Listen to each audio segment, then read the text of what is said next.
Seguimos adelante en Telebuendía recibiendo con gran gusto al señor presidente de la Federación Rural, el ingeniero Carlos Uriarte. Buen día, Carlos, ¿cómo le va? Buen día, Daniel. Un gusto estar por acá. Igualmente para nosotros. Tengo algunos saludos para usted, realizados a través de estas redes sociales. Uno de Fernando Alves, que estuvieron en la MNE. Fernando Alves era 9 y usted el golero. Sí. Insólito. El destino. El destino. El destino, fuimos a probarnos a Peñarol, y él fue de 9 y después terminó en defensor. Pasaron muchos años. Sí. Y yo después tuve un accidente y tuve que dejarla, por lo menos el fútbol. El fútbol, ¿no? Después, bueno, le gustó el tema del rugby. Sí. A tal punto, usted fue seleccionado uruguayo. Sí. ¿En qué año fue eso? Ya ni se acuerda. Mirá, pero hay una anécdota. Yo integré la selección juvenil, el cuadro que fue enseguida después del accidente de los Andes. Claro. Eso me marcó de por vida. De por vida con respecto al deporte, a esa sensación de amistad y de compañerismo y de equipo que el deporte, que el rugby promueve. Bueno, en aquel momento tenía una connotación mucho más allá de lo deportivo, ¿no? Sí, tenía esa cosa del grupo, del equipo. Bueno, un abrazo a Fernando. Bueno, un abrazo grande. ¿Y usted qué, rayado también de Peñarol? No. No. Somos del bolso. Del bolso. Bueno, me imagino esas discusiones. Eternas, bueno. Pero viví mucho la vida de Fernando y hizo lo que yo me hubiera gustado mucho hacer. Claro, bueno, muy bien. Bueno, y estamos, ya que estamos en el tema del rugby, en un scrum casi, ¿no? Con el tema de los trabajadores rurales. Hay y con el gobierno. Bueno, ustedes están en scrum con todo el mundo, con el gobierno, con los trabajadores. Sí, pero no en términos de pelea, ¿no? A ver. Nosotros creo que la pelea no conduce a nada. Creemos sí, gracias a Dios, y por eso te tengo que agradecer que nos das este espacio para trasladar los conceptos, simplemente los conceptos y lo que pensamos, nada más. No perseguimos otra cosa y lo hacemos con la responsabilidad por el cargo que ocupamos. Se lo debemos decir, no debemos callarnos. Y creo que todo eso se sabe. No estamos diciendo cosas que estén alejados de la... Bien. Por lo menos del pensamiento. Está bien. Bueno, Carlos, usted preside la Federación Rural desde hace un año, un poco más. No, menos desde junio, pero lo integraba desde hace 2 años como vicepresidente. De hecho, había estado en la asociación, ¿no? Sí. ¿Cuál es la diferencia? Muchas veces la gente se pregunta, ¿cuál es la gran diferencia entre la Asociación Rural del Uruguay y la Federación Rural? Es una diferencia histórica. Incluso creo que la Federación surgió de la Asociación Rural para desarrollar una actividad más política, digamos, desde el punto de vista gremial. Sí. Y hoy creo que la diferencia más grande la podemos decir que la Federación Rural comprende el entorno de 52 gremiales, que son las que existen en el interior. En cada departamento hay una sociedad de fomento, una sociedad agropecuaria, una asociación rural. Todas esas integran la asociación rural. Son unos 500 directivos, 15.000 productores en forma directa, pero en realidad representamos al sector. Claro. La asociación rural concentra a las sociedades de criadores, básicamente, ¿no? Sociedades de criadores de las diferentes razas, equinas, bovinas, perros, a la sociedad de productores forestales y otras entidades más pequeñas. Esa es la mera diferencia. En la Federación Rural se eligen por votación de todas las gremiales todos los años quienes la representan. Bueno, tiene un perfil mucho más político, exactamente, ¿no? Sí. O sea que a la hora de estos planteos la Federación Rural fija esa postura representando a esa gente que usted describe. Y allí vamos a estos antecedentes. El primero tiene que ver con una circunstancia coyuntural y es la falta de acuerdo con los trabajadores del sector. Sí, yo en primer lugar quiero decirte que no puedo entrar en detalle porque estamos en plena negociación. ¿Se define hoy, Carlos? Ojalá. Nosotros hace ya 2 o 3 semanas que venimos esperando que se defina, porque hay muchos trabajadores, muchos empresarios que estaban dependiendo de esto y queremos definirlo. Por eso puedo darte algún detalle, pero hoy hay una reunión y espero se defina. Creo que estamos cerca. Incluso los elementos en los cuales están trancando la negociación, hasta los que no están fuera del sector, no lo podría creer. Pero, ¿por ejemplo? Por ejemplo, hay un tema con el apero. A mí me llamó mucho la atención, ¿no? Hay un tema con el apero. Claro, con las pilchas del gaucho, o en este caso, bueno, lo que tiene que ver con el apero. Te agradezco también de vuelta que me des la oportunidad para llegar a la gente de ciudad. Digo, pero ¿cómo? A ver. El apero. ¿Qué es el apero? El apero primero empezaron hablando de 15.000 pesos, que ahí es otra cosa, porque estamos hablando de plata, le vas a dar plata a una persona y no sé si lo va a usar para el apero. Pero el apero es una prenda personal. El apero es el recado con el cojinillo y todos los elementos que lleva para andar a caballo. Pero es personal porque un apero para una persona de 160 kilos o 120 kilos no es lo mismo que una persona de 60 kilos. Se amolda. La persona tiene un largo de estribos, tiene la moldura de su cuerpo. Si tú a una persona de ese tamaño o medio le das un recado nuevo, nuevito, duro, lo vas a hacer sufrir. Vas a salir a trabajar todo el día arriba de un caballo y lo vas a hacer sufrir. Ahora, ¿cómo se hace en términos generales hasta ahora? Hasta ahora. Tú sos de campaña, así que me vas a entender bien. Hasta ahora nunca fue un problema. Nunca. Normalmente si se le arregla, se le da todo lo que él precise para su apero, porque es personal. Y él lo defiende y él va con él a donde fuera y no se deja. Incluso somos muy celosos de usar cada uno el suyo, que no le toquen las diferentes herramientas. Entonces hoy por hoy no es un problema y se está instalando como un problema, que en realidad no lo es. Entonces no se trata de una cosa puntual. Allí está la principal dificultad. No, es una de ellas, pero son del tipo de cuestiones que desgraciadamente, porque en la parte numérica el ministro el pasado domingo hizo pública los números. Yo creo que ahí todos los que están esperando la negociación se puede dar una clara imagen de los números que tenemos arriba de la mesa. Y la posición de las gremiales, que somos cinco gremiales, está muy cerca de eso, está muy cerca. La diferencia que tenemos en esos aspectos no están en los salarios mínimos, que nosotros consideramos deben estar por arriba del salario mínimo nacional, sino en los salarios superiores. Bien, el salario mínimo actualmente está en algo así como 8.000 pesos, ¿no? 7.000 y claro, pico. Siempre hay un discúlpame, Daniel, pero hay un término cuando uno habla, si eso incluye o no, lo que es para la comida y la alimentación, en el cual los trabajadores nunca lo consideran. Y los que tenemos que pagarlo lo tenemos que considerar. O sea, en el salario eso se considera. Pero para evitar estas diferencias que son eternas, nosotros aceptamos que esa suma que hoy está en torno a los 8.000 pesos esté por arriba del salario mínimo nacional. Estoy hablando de salarios mínimos. Claro, y allí es donde se instala esa cifra de algo así como 12.000 pesos. Más o menos, entre 10, 12, depende de lo que llegue. Y ahí está una diferencia que ustedes entienden que puede llegar a acordarse en este día. Debería, no hay razón para que... Bien. O sea, alas hay, pero ojalá que no. Ojalá. Carlos, volviendo sobre el tema del apero, tú mencionabas hoy, es una prenda exactamente sobre la que uno tiene mucho celo, lo cuida y además lo va como, adaptando a su uso. Y tú decías, sí, pero si se le da el dinero, uno no sabe si lo va a usar. ¿Eso no es una desconfianza ya premeditada? No, es parte de la realidad, Daniel. Es parte de saber que va a preferir, o tiene porque tenga emergencias o otro, es muy probable que lo destine a otros aspectos. ¿Y a cambio de la factura, por ejemplo? Mira, la talabartería me cobró esto. Sí, podría ser.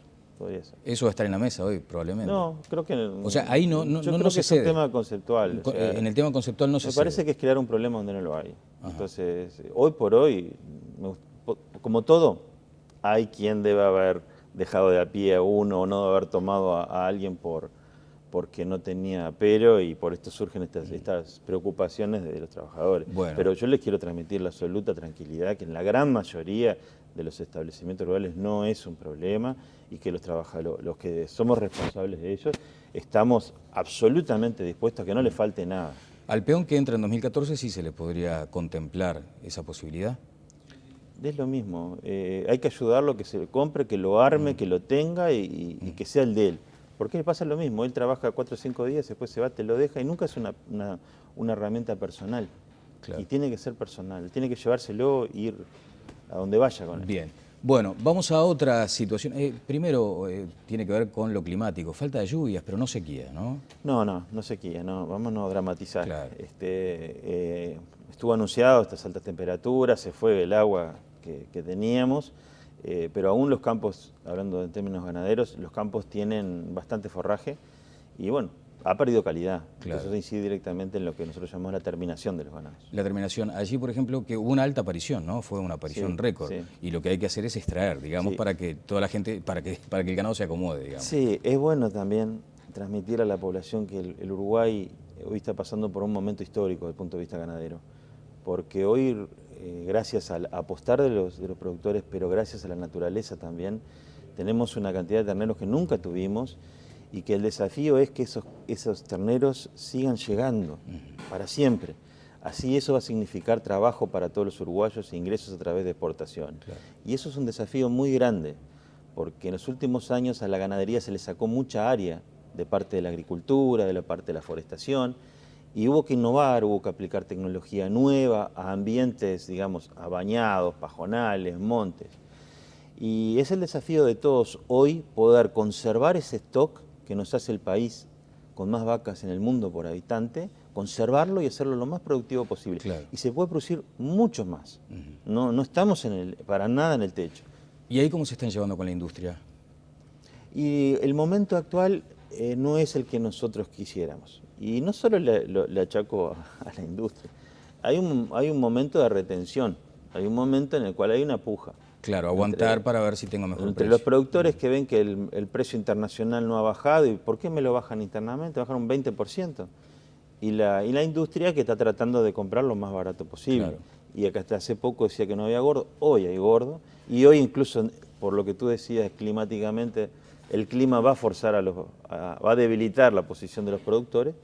Bueno, pero es un tema de precio que se va a estabilizar. ¿Hay un cártel El tema es frigorífico? sacar ganado. El tema es sacar Por ganado eso, para extraerlo dar para espacio a los darle terneros. espacio a los terneros. ¿Cuántos que nacieron? ¿3 millones? ¿Cuánto? 2.800.000. Ahora, en esa disputa que es eterna, ¿no? ¿Ustedes pueden hablar hoy de un cártel de la industria? En teoría no podemos hablar. Incluso hubo un trabajo que se hizo para ver por una oficina que tiene el Estado para estudiar esos aspectos y la conclusión fue que no existía. Pero quienes estamos tenemos una sensación, Claro. vamos a llamarle. La sensación de la posición dominante, digamos. Sí, digo, son muy pocos que concentran, que gobiernan la demanda. Los productores somos 50.000. Claro. Y ellos son 30 y pico. Bueno, Carlos Uriarte vivió en Nueva Zelanda. ¿Cuántos años en Nueva Zelanda? Años de corrido, el espacio máximo fue 2, pero estuvimos 7, 8 años con toda la familia. Exacto. Mis hijos hicieron la escuela allá, nosotros estudiábamos. Es un país que aprecio y envidio mucho. Que hay que mirar, ¿no? Un poco más Sí, detenidamente. gracias a Dios en los últimos tiempos se ha mirado más. No sé si se ha comprendido. Ah, Mujica Pero era el de la idea de mirar a Nueva Zelanda. Sí, sí, Mujica fue uno de los primeros que... Valle también en su momento. También, claro. Pero Mujica fue Sí. y llevó su gente y me pareció muy positivo. ¿Y se aplica algo acá? ¿Es extrapolable? La extrapolación depende de la gente, o sea que no es un tema de ir copiar y traer, porque ellos son anglosajones y nosotros somos uruguayos, o mejor dicho, latinos. Latinos, sí. Latinos. Entonces, básicamente te voy a decir una gran diferencia, siempre la tenemos. Nosotros nos preocupamos mucho de casas adentro, de nuestra familia, nuestros amigos, pero lo de afuera, que hay alguien, el gobierno, alguien se tiene que ocupar y protesta contra todo. Ellos son exactamente lo contrario. Se preocupan todos de todo, son todos responsables y son perfectos. Ahora, cuando nos metemos adentro de la casa de ellos, ahí vemos sus deficiencias, en concepto de familia, de amistad. Y es lo que te hace dudar a veces cuando ves algo, un país. Es el único país que integra el primer mundo con una base agropecuaria. Claro, sí, sí. Por eso hay que mirarlo. Pero está bien ese detalle, o sea que no hay que perder tampoco esta cosa Uruguay tiene lo uruguaya, suyo, ¿no? o sea, Sí, eso sí. nunca podemos decir, no. Hoy se mencionaba, ¿no?, la necesidad que tuvo el empresario agropecuario, ganadero en este caso, de invertir. Y ustedes entienden que muchas veces se le presiona demasiado desde el punto de vista de los tributos. Me pregunto, ¿por qué tantas pocas presentaciones de recursos por el impuesto al patrimonio? Es muy sencillo, Daniel. A ver. Estamos convencidos, y creo a esta altura que la posibilidad que se declare inconstitucional es mayor. Porque en aquel momento cuando hacíamos lo del ISIR, no sabíamos el comportamiento que podía llegar a tener la Corte. Y nos demostró claramente que hay justicia en el Uruguay y que podemos comprar. Te lo digo por ignorancia, porque antes no me había tocado Estar en el estar en el tema. Pero ahora tengo absoluta confianza. Y las personas que hemos consultado, las mismas que antes y algún otro, nos han dado la misma certeza en cuanto a la inconstitucionalidad de esta ley. El tema es que el gobierno ha establecido 45 días a partir de octubre, o sea, se está finalizando, Sí. creo que el 23 ahora, el pago de un tributo y medio, de un ejercicio y medio del patrimonio, a todos. Entonces, si tú aplicas para la inconstitucionalidad ahora, vas a tener que pagar igual. A los 10 que se presentaron, tienen que pagar igual ahora, porque la declaración de inconstitucionalidad va a llevar 6 o 7 meses. Entonces la gran mayoría está esperando a ver cómo le va a estos 10 para después sí presentarse y tratar de recuperar todo lo que se invirtieron O ahora. sea, ahora estamos en la lógica del pague y después proteste, por ejemplo. Claro, bueno, es que no tenés otra. Ajá, Podés protestar antes, después, pero pague. claro. Eso no hay vuelta. El otro día estuvo Murro acá, antes había estado el estimado Pablo Ferreri de la DGI, y ellos consideran que el campo todavía tiene una capacidad contributiva mayor. De hecho, Murro me decía, el campo recibe mucho más de lo que da. Desde el punto de vista del BPS, él lo dice por las pensiones y jubilaciones en cuanto a las asociaciones nuevas que ha tenido el BPS. Desde ese punto de vista no puedo negárselo, tiene razón.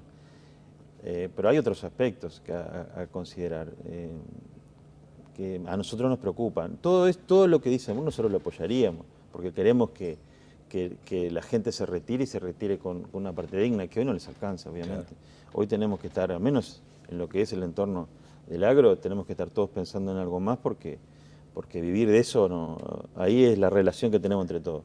Y ahí destaco lo que son las jubilaciones de los patrones, porque en muchos casos, y ni te hablo de los arrendatarios, se jubilan con menos que lo que gana un peón común. Entonces, creo que tenemos menos trabajadores. El año pasado fueron 3.000 trabajadores menos que hay en el agro, por lo tanto por ahí parte del aporte puede haber disminuido. Y que debemos prestar atención a todo ese tipo de cosas. ¿Por qué se dan esas pensiones y las jubilaciones? ¿Que estamos muy envejecidos? Bueno, un arrendatario hoy se retira con una jubilación de que 4.000 pesos, 5.000, menos. ¿Sabes? Creo que un poco más ahora. Bueno, creo que un poco más. Porque tú dices un trabajador. Sí, un trabajador, un peón sí, sin duda. Sí, porque un patrón es menos de eso. Menos de eso, por eso. O sea, un productor que tiene poquita hectárea. O el caso arrendatario como el mío. Menos de 5.000 pesos. Bueno, ahora vamos a la otra parte. El agro ha crecido, las exportaciones también, se ha mejorado la genética, estamos bien como país, digamos, o sea, podemos ostentar la camiseta celeste con orgullo. Y es ahí donde algunos ven que hay capacidad de contribución a través del impuesto mayor. Por ejemplo, para el tema de la infraestructura, ustedes han advertido que ahí hay una falencia tremenda, que falta inversión para las rutas, para los caminos secundarios. Usted no me va a admitir, tú no me vas a admitir que podés pagar más, pero ¿hay algo de eso? No, es que nunca, te voy a ser sincero, nunca sabés hasta cuándo podés pagar. Nunca sabés. Te digo como arrendatario, me han aumentado 3 veces en un año. Y yo siempre digo lo mismo, mientras pueda pagar, pago. No hay problema, en ese sentido no hay problema. Y no lo podés saber incluso cuando los precios van variando año a año. El tema es qué tipo de tributo nosotros creamos y que no sea un obstáculo para la producción. El momento está, el Uruguay, y en el caso de la ganadería es desde 2010, la agricultura un poquito antes, el momento está. El mundo pide los productos que el Uruguay vende y tienen unos precios realmente fabulosos, históricamente hablando. El tema es que la forma de aporte que nosotros tenemos que hacer, que eso es bueno, cuando a alguien le va bien, tiene que compartir, pero que no sean formas que traben. Entonces, impuestos ciegos. Ciego significa que te vaya bien o te vaya mal, yo te cargo. Como el patrimonio, como el ISIR, son malos porque aumentan los costos de producción. Tú has mencionado que hay ideología detrás. Puede ser, sí, no, puede ser no. Sabemos que no en todos, pero hay partes que son ideológicos, impuestos ideológicos. Sí, no se ocultan, digo, eso se ven. Pero yo vuelvo a insistirte, nosotros estamos totalmente de acuerdo que quien más gane, y cuanto más gane porque es grande, más todavía. Es decir, el camino que deberíamos haber recorrido, y lo hemos dicho hasta el cansancio, es un impuesto que grava la renta, es decir, lo que tú ganás. Y el que tiene más, porque hace un negocio más grande, esa tasa que se le aplique, o sea, ese porcentaje que yo le pido aporte al resto de la sociedad, sea más grande. Claro. Ese es el camino que deberíamos haber recorrido. Bueno, y eso es lo que se debate también con las autoridades de gobierno. Y te pido otra cosa. Claro.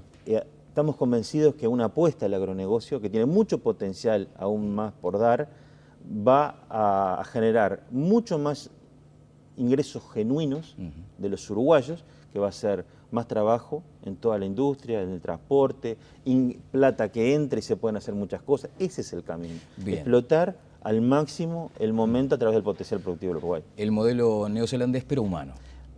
Con la parte humana, exactamente. Bien. Ese sería mi ideal. Está muy bien. Carlos, vamos a otro tema y tiene que ver con esa bandera que han asumido ustedes en contra de la minería a cielo abierto. ¿Van a convocar a que la gente participe? ¿De qué modo lo van a instrumentar? Sí, vamos a hablar en los términos mega minería a cielo abierto. Mega es grande, muy grande. Bueno, vamos a abreviar más. Aratiri. Bueno, pero nosotros vamos a mega minería, Bien. de la cual Aratiri es el ejemplo más famoso. Porque hay otros ejemplos de mega minería metalífera en departamentos como en San José que están preocupando muchísimo. Nosotros, la base nuestra nace en que no conocemos y hemos pedido a todos los que hemos podido un ejemplo de ese tipo de minería, mega minería a cielo abierto, que no provoque daño al medio ambiente irreversible. Y todos los ejemplos que hemos conocido están ubicados en los desiertos y en las montañas, no en los suelos, mejores suelos del país como es en San José, donde hay familias rurales produciendo leche, alimentos para el mundo, en Cerro Chato o en La Valleja. Entonces nuestra posición parte de eso. La preocupación, es decir, la preocupación de la familia rural que hoy se ve amenazada y que vienen de años tras años de un cambio de vida que aparenta ser finito. El presidente Valle me decía el otro día que un camionero amigo le había comentado que en Tupamba están casi que levantados en armas. ¿Ustedes notan eso en el...?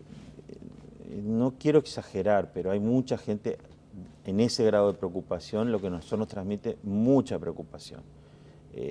Tenemos que tratar que en el campo a veces la gente está bastante aislada, trabajando en lo suyo, y cuando alguien viene así imperiosamente a imponerse y meterse con papelitos, la reacción no puede ser buena. Entonces lo que menos queremos es llegar a esos puntos, pero ya tenemos conocimientos de que hay gente que dice eso, pero vamos a tratar de evitarlo al máximo. Bien. Al máximo. Entonces se convoca a que la gente pueda participar de una campaña de firmas para convocar un plebiscito. Claro, creemos que hoy lo que hace falta es información.